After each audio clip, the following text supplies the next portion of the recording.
క్రైస్తవుండా కదలిరావయ్యా, కలుషాత్ములకుని సిలువ శక్తిని జాటవేమయ్యా.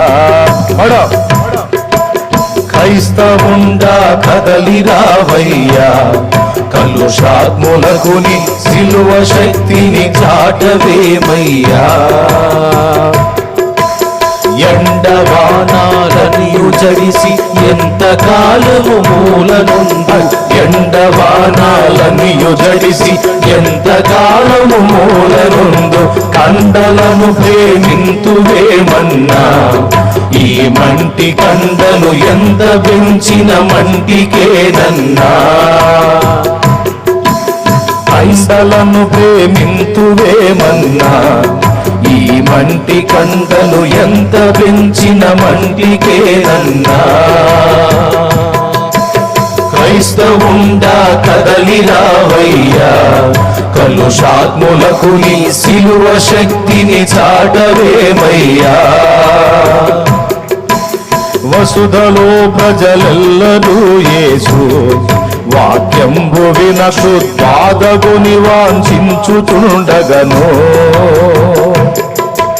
వసుధలో ప్రజలెల్లరూ యేసు వాక్యంబు వినకు బాధగుని వాంఛించుచుండగను. మిషనులెల్లా మిషల చేత నిట్టి పడుచు వాదములతో, మిషనులెల్లా మిషల చేత నిట్టి పడుచు వాదములతో యేసు బోధను విడచిరారన్నా. నీవెంత కాలము వారి చేత నుండువోరన్నా. యేసు బోధను విడచినారన్నా.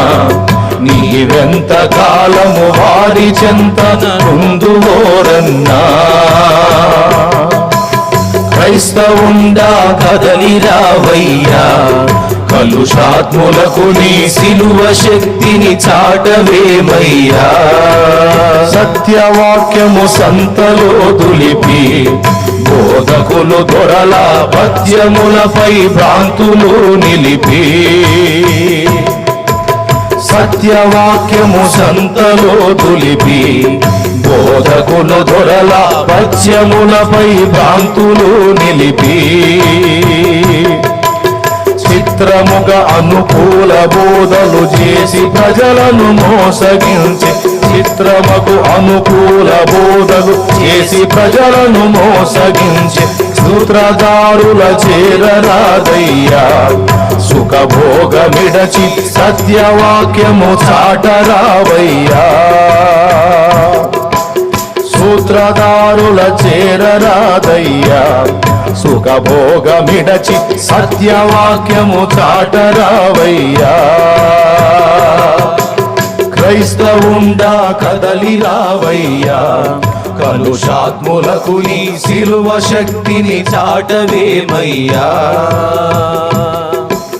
క్రైస్తవుండా కదలిరావయ్యా, కలుషాత్ములకు నీ సిలువ శక్తిని చాటవేమయ్యా.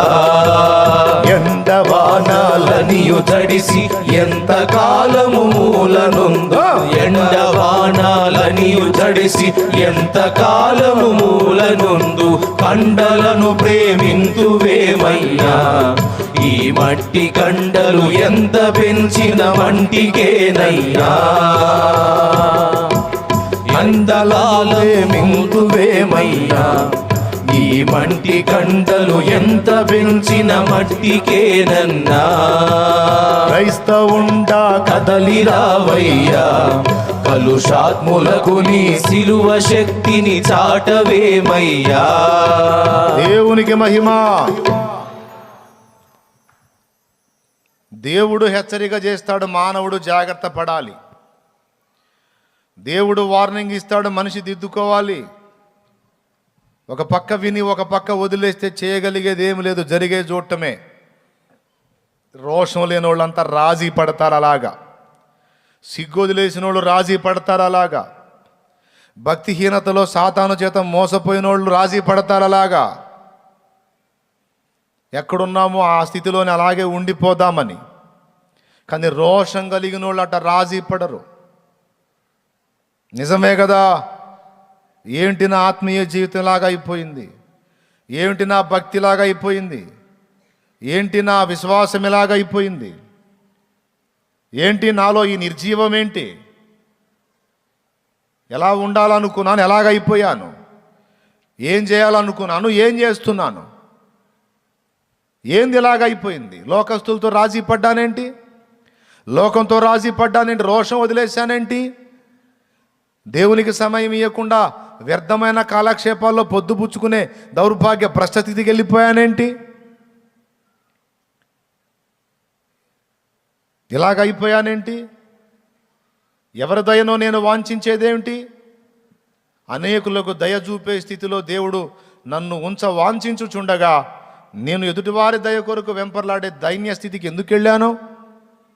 నా భక్తి సాధన ఎందుకు ఇలా పాడైపోయింది, నేను ఎందుకు ఇంత స్పిరిచువల్గా దిగజారిపోయాను. అయ్యో దేవా నన్ను క్షమించి, ఇదిగో నీ వైపు మళ్ళుకుంటున్నానని మనం మళ్ళుకొని కనీసం శేషంగా ఇంతమంది క్రైస్తవ సంఘంలో సార్వత్రిక సంఘం అంతా కలిపితే కోట్ల మంది క్రైస్తవులు, కానీ అందరూ దాదాపు ఎఫెక్ట్ అయిపోయారు. అందరినీ కూడా ఆనాడు శ్రమల చేత బాధించిన లూసిఫరు ఈనాడు భోగాలతో బబ్బోబెట్టాడు. రకరకాల టైంపాస్ వస్తువులతో టెక్నాలజీతో బబ్బోబెట్టాడో. ఆఖరికి సేవకొచ్చి సేవ చేస్తానికి వచ్చినోడు కూడా టెక్నాలజీని ఉపయోగించి ఎలాగ నేను ముందుకెళ్ళాలి, ఎలాగ నేను పబ్లిసిటీ కావాలా, ఎలా నేను డెవలప్ కావాలా, ఏ విధంగా నేను ప్రజల్లోకి వెళ్ళాలా అని రకరకాల ఐడియాలను వెతుక్కునే దౌర్భాగ్య పరిస్థితి దాపురించింది. కేవలం మోకాళ్ళ మీద ఉండి నేనున్న గ్రామాన్ని, నేనున్న ప్రాంతాన్ని, నేనున్న పట్టణాన్ని, నేనున్న రాష్ట్రాన్ని, నేనున్న దేశాన్ని, నేనున్న జిల్లాని నేను కదిలించాలి అనే పట్టుదల కలిగిన భక్తిపరులు మారిపోయి ఉన్న అవకాశాలు ఎలా వినియోగించుకోవాలి, టెక్నాలజీని ఎలా వాడుకోవాలి, ఏ విధంగా క్లిక్ అవ్వాలని దిగజారుడు ఆలోచనలోకి వెళ్ళిపోయిన పరిస్థితి నేటి దైవ జనాంగం. అందరూ నేను అనటల్లా దాదాపు ఎక్కువ మంది అంతే అయిపోయినారు. కాబట్టి ఎవరికోళ్ళు ఆలోచన చేయాలి, ఎవరికోళ్ళు జాగ్రత్త పడాలి. దేవుని రాజ్యం ఒట్టి మాటలతో, టెక్నాలజీతో, ఐడియాలజీతో కాదు, దేవుని శక్తితోనే ఉన్నది. అంత్య దినములలో పైకి భక్తి గల వారి వల్లే ఉండి దాని శక్తిని ఆశ్రయించని స్థితిలో ఉంటారన్న గుంపులో నీ ఉండరాదంటున్నాడు దేవుడు. దేవుని కంటే సుఖానుభవమును ఎక్కువ ప్రేమించేటువంటి గుంపులో నువ్వు ఉండరాదంటున్నాడు దేవుడు. నీవు నా కొరకు ప్రత్యేకించుకుంటావా అని పిలుస్తున్నాడు ఈవేళ. నువ్వన్నా శేషంగా నా కోసం నిలబడతావా? అందరూ చెడిపోయారు, నువ్వు కూడానా? అందరూ సోమరులైపోయారు, నువ్వు కూడానా? అందరూ నిష్ఫలులైపోయారు, నువ్వు కూడానా?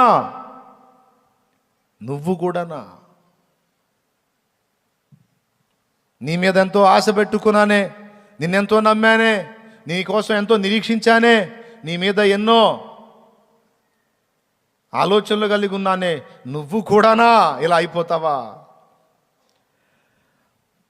అని దేవుడు మొత్తుకుంటున్నాడు. మనం ఆలోచన చేసుకోవాలి. ఈరోజు పశ్చాత్తాపడదాం, దిద్దుబాటు చేసుకుందాం, దేవుని పాదాలు పట్టుకుందాం. బిడ్డ, ఒక్కసారి మనం వెనక్కి తిరిగి చూద్దాం. ఏ స్థితిలో ఉన్నాం, ఎలాగైపోయాం, ఏ మెట్టు నుంచి ఏ మెట్టుకు దిగజారిపోయాం. ఏది మనలో ఆత్మీయత, ఏది మనలో ఆ విశ్వాసం, ఏది మనలో ఆ ప్రార్థనా జీవితం, ఏది మనలో ఆ సత్యాసక్తి, ఏది మనలో దేవుని జీవం, ఏది? మళ్ళా భక్తి చేస్తున్నట్టే ఉన్నాం కానీ సాటిస్ఫాక్షన్ లేదు, తృప్తి లేదు. భక్తి చేస్తున్నాం కానీ శక్తిని అనుభవించట్లా, శక్తిని అనుభవించినంతగా భక్తి చెయ్యట్లా. మోసపోయాం, శత్రువు చేసిన కుయుక్తులో కుట్రలో మోసపోయాం. తేరుకుందాం, తిరిగి దేవుని వైపు మళ్ళుకుందాం. దేవుని కొరకు శ్రమానుభవమును పొందుదాం. శ్రమపడు మనస్సును ఆయుధముగా ధరించుకుందాం. అందులోనే మనకు భద్రత ఉంది. ఖాళీగా ఉండకుండా దేవునితో గడుపుదాం. ఒక నిర్జీవ వస్తువుకి మనల్ని మనం అప్పజెప్పుకోకుండా, ఇది ఒక నిర్జీవ వస్తువు, ఈ నిర్జీవ వస్తువుకి మనల్ని మనం అప్పజెప్పుకోకుండా జాగ్రత్త పడదాం. ఆత్మీయులైన వాళ్ళు గుర్తించి దేవునికి అందుబాటులోకి వస్తారని నమ్మి ఈ మాటలు బోధిస్తున్నా. దేవుడు అందరి మనోనేత్రాలు వెలిగించుగాక. కోల్పోయిన ఆత్మీయ జీవితపు మంటను దేవుడు తిరిగి రగిలించుగాక.